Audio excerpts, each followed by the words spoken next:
অভিক আর সুজনা ছাদ থেকে নেমে আসার পরই সবাই একসাথে খাওয়া দাওয়া হলো। খেতে খেতে অনেক গল্প গুজব হলো। ডেজার্ট খাওয়ার সময় সাজিয়া বেগম সবার অলক্ষ্যে অভিকের কাছে এসে জানতে চাইলেন মাস্টারমশাই ভালো করে খেতে পেরেছে। আবিক নির্মল হাসল এত সুন্দর সম্বোধন শুনে।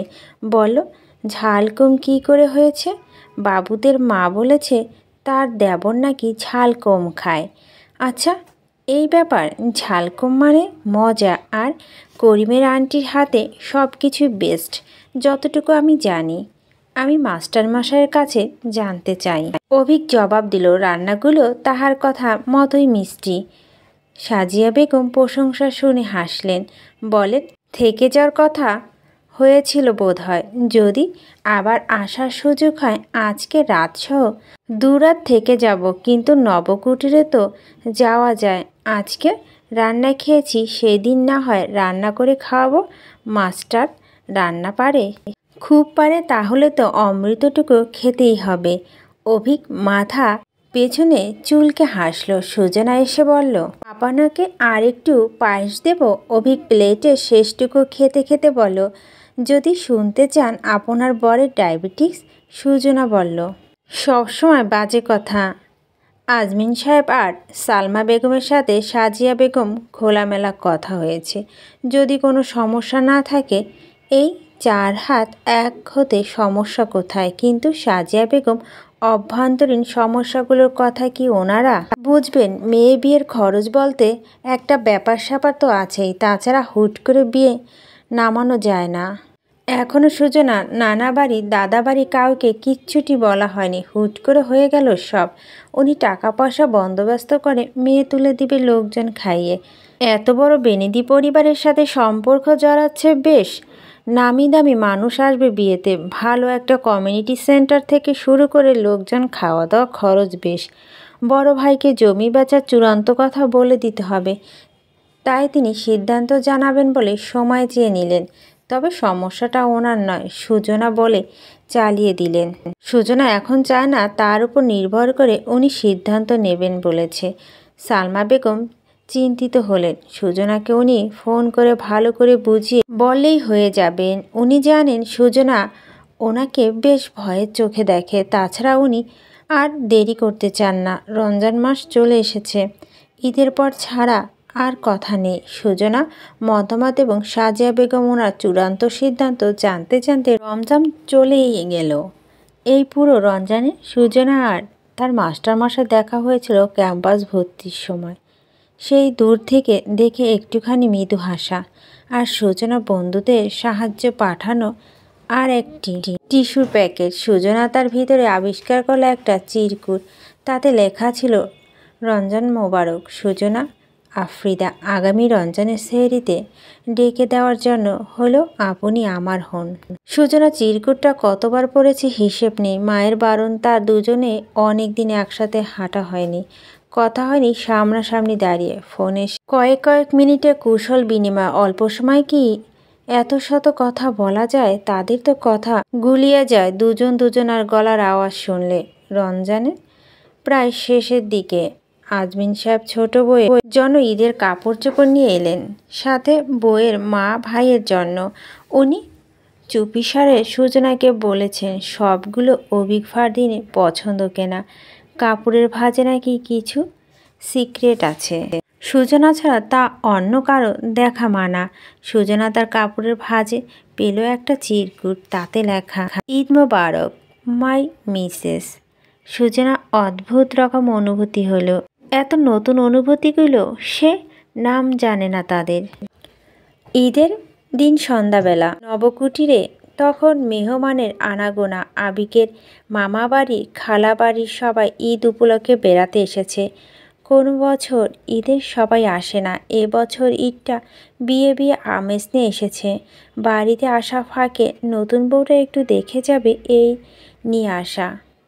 তাছাড়া আবিকের মামা বাড়ির দিক থেকে সে একমাত্র যে বিয়ের উপযুক্ত।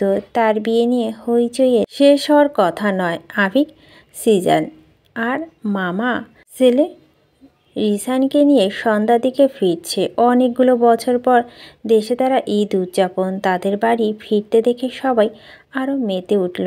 সবার সাথে কুশল বিনিময় শেষে তরি আর খড়িকে দেখল। তারা দু বোন, ছোট একটা ভাই আছে। তারা এসে সালাম বিনিময় করে বলল, ঈদ মোবারক। আমাদের বকশিস। আবিক মাথা চাপড়ে দিয়ে বলল, ঈদ মোবারক। বকশিস আপাতত পকেটে নেই, ঘরে যেই ফ্রেশ হয়ে তারপর। ওকে ওকে সিজান ভাই, রিসান ভাই, বকশিস রেডি করো। ওরা দুজনই হাসলো। রিসান তরির মা সাইদা বেগমকে বলল, ছোট ফুপি, বকশিসের বদলে ওদের জন্য জামাই ঠিক করে দিলে ভালো হয় না? দুটো লাল টুকটুকে বর। খড়ি বলল, হ্যাঁ, বর আবার লাল টুকটুকে হয় কেমনে? বউ হয় লাল টুকটুকে। সবাই তার কথা হেসে উঠল। সাইদা বেগম আবিককে বলল, হ্যাঁ রে অভি, বকশিস সব শেষ করলে হবে, আসল মানুষকে তো বকশ দেওয়া বাকি। আবিক টি টেবিলে রাখা জগ থেকে গ্লাসে পানি ঢেলে খেতে গিয়ে বলল, আসল মানুষকে? জিনিয়া বলে উঠল, সুজনা। আবিক কেসে উঠল। সাইদা বেগম বলেন, হায় হায়, একটু আস্তে খা। খড়ি খিক করে হেসে উঠে বলল, বইয়ের কথা শুনে কাশি উঠে গেছে। অভিক বলল, আমি ফ্রেশ হতে যাচ্ছি। মমতাজ বেগম এসে বললেন, দাদুভাই তোমরা ফিরেছ? সবাই তো নতুন বউকে দেখার জন্য মুখিয়ে আছে। হবু শাশুড়িকে মাতিয়ে আসবে না? সুজনা সালামি পাবে তোমার কাছে, না গেলে ভারী অন্যায় হবে। আনিকা বলল, অভি, সুজনা কিন্তু তোর কাছ থেকে মোটা সালামি পাবে। সুজনা হয়ে সালামি খোঁজার মানুষ দেখছি অভাব নেই। কি বললি? অভিক হেসে উঠে চলে গেল। গোসল নেওয়া শেষ হতে না হতে দরজার টোকা পড়ল। ওয়াশরুম থেকে তোয়ালা নিয়ে মাথা মুছতে মুছতে অভিক ঘরে দরজা খুলল। দেখল লাল টকটকে ফ্রক পরা একটা ছোট্ট পুতুল, গোলগাল চোখ তার দিকে তাকিয়ে আছে। আবিক হাঁটু মুড়ে বসে বলল, কি সুন্দর, কি হয়েছে আম্মি? অনা হেসে তার গাল জড়িয়ে ধরল। আবিক কোলে তুলে গালে আদর দিয়ে বলল, ওরে বাবা, আমি তো ভুলে গিয়েছি আম্মিকে বকশিস দেওয়া হয়নি। আমি কত বকশিস চাও? অনা ওর গালে গাল রাঙিয়ে হেসে বলল, সুজান। আবিক তার দিকে চাইল। সুজানি কি হয়েছে? সুজানি কাছে যাব। আবিক তার গালে চেপে চুমু খেয়ে বলল, ওকে 25 বলো আভি। আবিক হেসে উঠে বলল, ওকে প্রমিস আম্মি যান। ঘরের ভিতরে হই হুল্লা করে ঢুকে এলো সবাই। বলো, আমরা সবাই রেডি, বউ দেখতে যাব।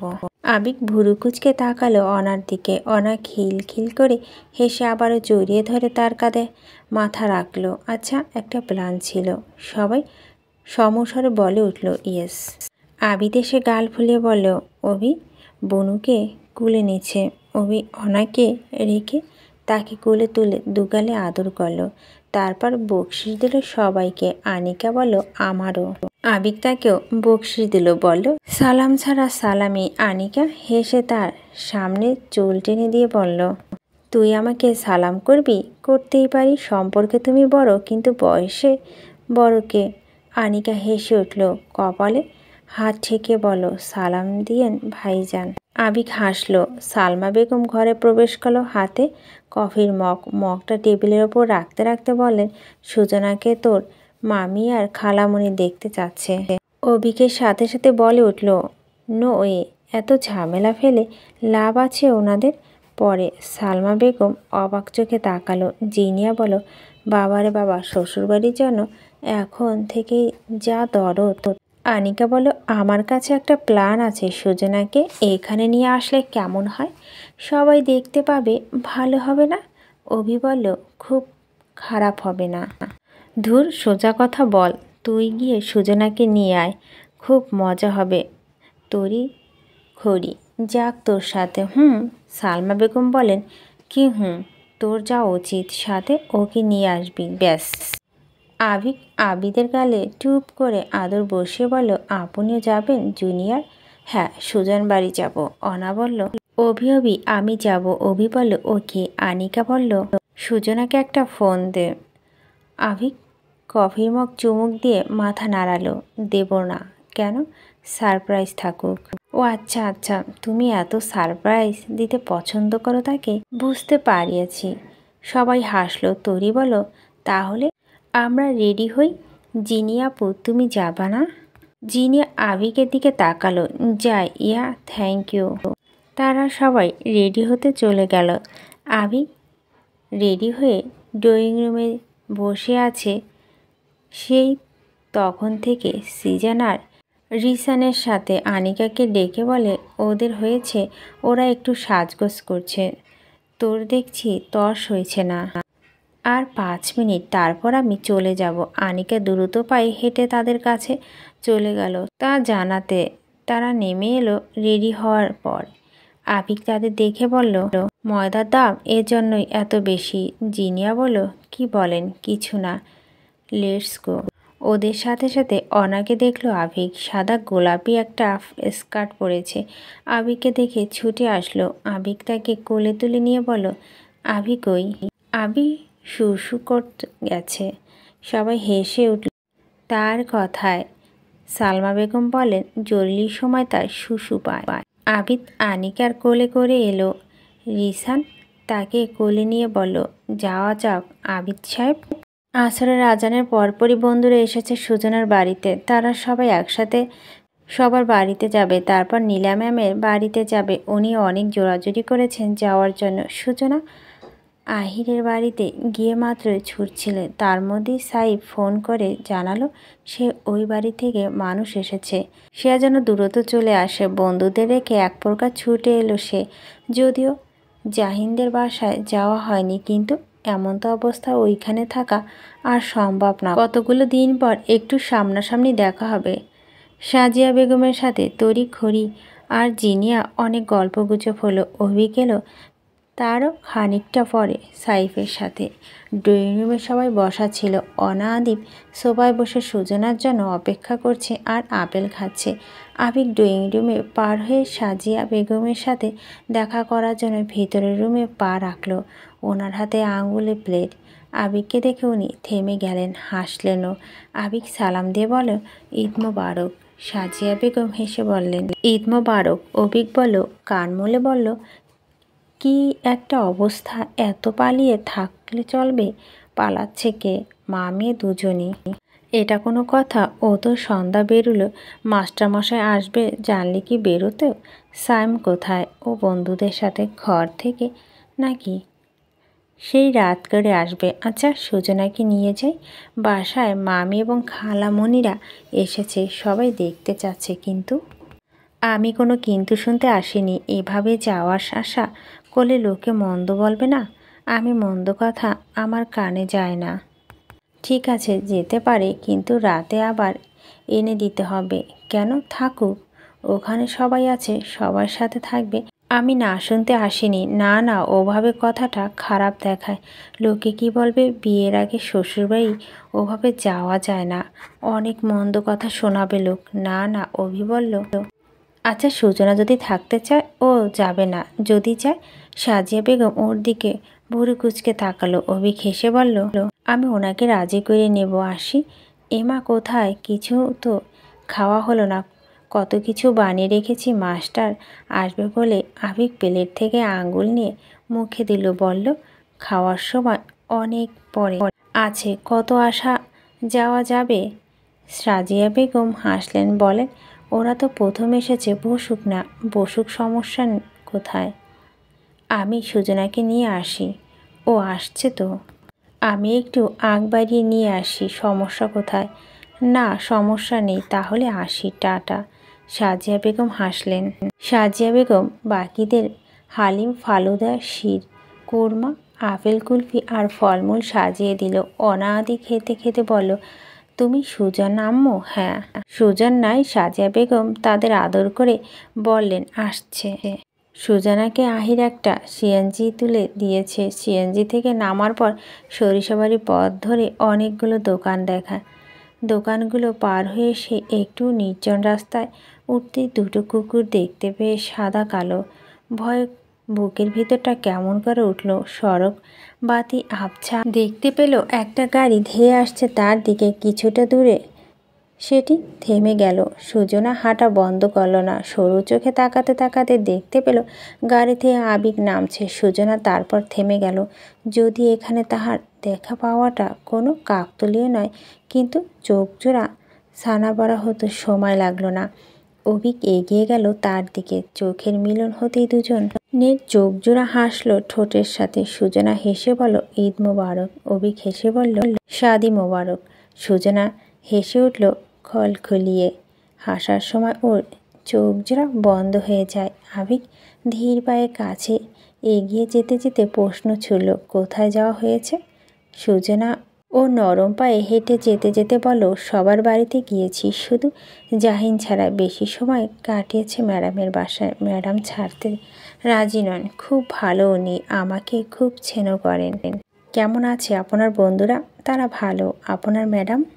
উনি বিচ্ছেদের আগুনে পোড়া একটা মানুষ, সব সময় ভালো থাকতে দেখা যায়। ভিতরের খবর তো আমি জানি না। বিচ্ছেদের আগুনে পোড়া মানুষগুলো এমনই হয়, খাঁটি সোনার মতো। অভিক তার কাছে এসে থামলো, বলল, আচ্ছা, খাঁটি সোনা হতে গেলে বিচ্ছেদ পড়তে হবে বলেছেন? যদি খাঁটি সোনা হতে চান। আমি হতে চাই না। না মানে না, আমি অত শত কিছু বুঝি না। আমি শুধু বুঝি থাকতে হবে, থেকে যেতে হবে। থাকা উচিত, বরং না থাকাটা অনুচিত। সুজনা নির্মল হাসল। অভিক তার নিকট এসে দাঁড়ালো, মুখোমুখি। বলল, এই বিচ্ছেদের শহরে আপনি আমার থেকে যাওয়া মানুষ হন। অকারণে তো ভুলেও না। কারণে ছেড়ে যাওয়ার কথা ভাবা যাবে না। পাপ হবে, পাপ। সুজনাকে বিমূঢ় হয়ে তাকাতে দেখে আবিক মাথা দুলিয়ে বলল। সুজনা ছোট্ট করে বলে, আপনাকে ছেড়ে দিলে আমি ধ্বংস মাস্টারমশাই। তারপর বাকিটা পথ তার হেঁটেই গেল। হাত ধরে একসাথে চলা হয়নি হয়তো, কিন্তু তাদের খানিকটা পথের এই গল্পগুলো আগের মতোই ভালোবাসাহীন নয়। ভালোবাসা তাদের গল্প স্বল্প ঠাঁই পেতে চায়। সুজনা বাসায় পৌঁছে দেখলো সবাই ড্রয়িং রুমে বসে সাজিয়া বেগম আর রাশেদা বেগমের সাথে গল্প জুড়ে দিয়েছে। সুজনাকে ফিরতে দেখে সবাই দাঁড়িয়ে পড়ল। ঈদ মোবারক বলে কুশল বিনিময় আদান প্রদান শেষে সুজনা বলল, আমি খুব খুশি হয়েছি সবাই এসেছেন বলে। তড়িঘড়ি কখন এলো? 4টের দিকে এসেছি আপু। আম্মুও এসেছে, মামিও এসেছে, আর বলেছে যাওয়ার সময় তোমাকে নিয়ে যেতে। সুজনা অভিকের দিকে ফিরে তাকালো। অভিক মাথা দুলিয়ে তরির কথায় সম্মতি জানালো। সাজিয়া বেগম বলেন, সবাই বসো, আমি চাটা নিয়ে আসছি। সাইফের সাথে সিজান আর রিসান প্রবেশ করলো। সুজনা বলল, আসসালামু আলাইকুম ভাইয়া। ওয়ালাইকুম সালাম। বেড়ানো শেষ? চলে এসেছি, আপনারা এসেছেন শুনে। রেডি হয়ে নাও, বেড়াতে হবে তো। সুজনা আমতা আমতা করে বলল, কিন্তু? অভি সোফায় বসে পড়ে বলল, আমার কোনো কিন্তু শুনতে আসেনি। অনাদি এসে সুজনার হাত জড়িয়ে ধরল। সুজান, আম্মু ভালো? সুজনা তাদের চুল হাত বুলিয়ে হাসলো, নিচু হয়ে আদর করে দিল। বলল, তাই? আপনাদের ঈদের ড্রেস তো সুন্দর হয়েছে, দুটো পুতুল। জিনিয়া বলল, আপু তুমি রেডি হয়ে নাও, আমরা বেরোবো। সুজনা বলল, আচ্ছা আম্মার সাথে কথা বলি। ওকে। সাজিয়া বেগম চায়ে চিনি হয়েছে কিনা চেক করতে করতে সুজনাকে বললেন, হাত মুখ ধুয়ে নে, ওরা যে ড্রেসটা দিয়েছে ওটা পরে নে। ওটা না পড়লে আবার অন্য কিছু মনে করবেন। সুজনা মাথা নাড়ালো। সাজিয়া বেগম ট্রে হাতে তুলে নিয়ে বলেন, আর ওই রকম কিছু জানতে চাইলে যেটা বলছি সেটা বলবি। আমি কি ছোট? কি বলতে হবে আমি জানি আম্মা। ঠিক আছে, রেডি হয়ে নে। সাজিয়া বেগম চায়ের ট্রে নিয়ে রান্নাঘরে পার হতে যাবে, তখন অভিকে দেখা পেল। সে এসে চায়ের ট্রে হাত নিয়ে নিল। বলল, শুনতে চলে এসেছি, কি সলা পরামর্শ চলছে? সুজনা যাচ্ছে। সাজিয়া বেগম হাসলেন, বললেন, হ্যাঁ গুড। না গেলে কিন্তু সুজনার লস। কিসের লস? সালামি পাবে না। সাজিয়া বেগম হেসে বলেন, ও। অভিক সুজনার দিকে তাকালো, বলল, তাহলে রেডি হয়ে নিন। সুজনার মাথা নাড়ালো, বলল, আপনি চা খান। সাজিয়া বেগম বললেন, ও মা, চা খাও না তো কি খাও? কফি? জানা ছিল না তো। আবির বলল, কে বলেছে খাই না? যেটা যেখানে ভালো হতে পারে। করিমের আন্টি চা খুব ভালো বানায়, না খেয়ে তো লস খাবো, তাই খাই। সাজিয়া বেগম হেসে উঠলেন। সুজনাও হাসল। কাকে কিভাবে বুঝ দিতে হয় তাতে একদম ওস্তাদ। গল্পের অংশটি ভালো লাগলে অবশ্যই লাইক শেয়ার করবেন এবং আপনার মূল্যবান মতামতটি জানাবেন।